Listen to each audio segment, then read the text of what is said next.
the collaboration between the school and the city. Yes.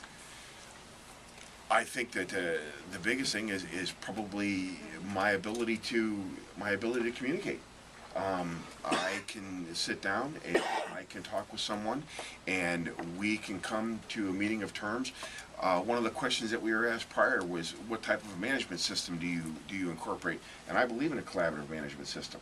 I believe when you can sit down with someone and be able, when you have some amount of time to make a decision, and you can gather all the facts and all the information, then you're going to make the best decision that you can.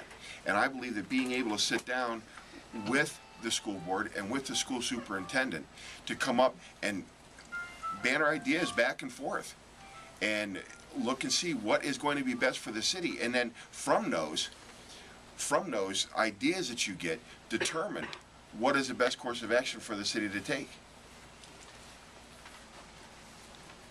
I am the only candidate that has a formal education in public administration. I also have been in private business since I graduated high school. In fact, I see a business partner of mine named Bill Lewis sitting in the back.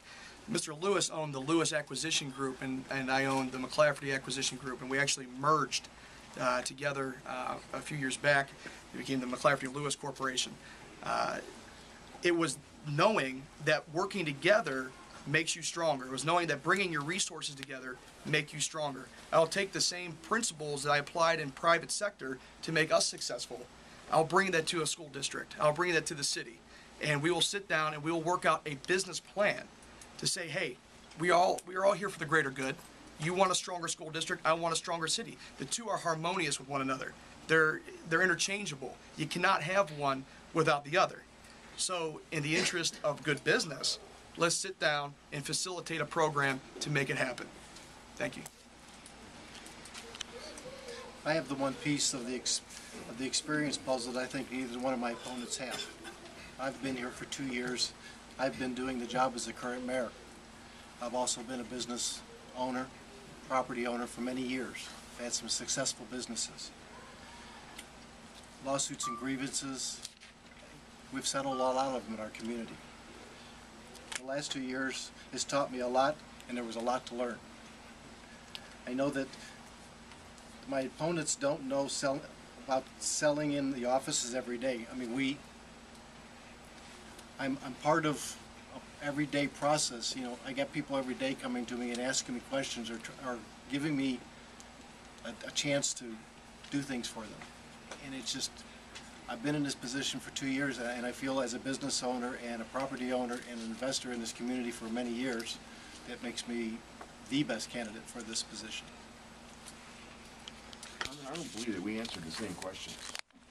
Okay, I answered a question that was different than what the other two guys were alluding to. Okay.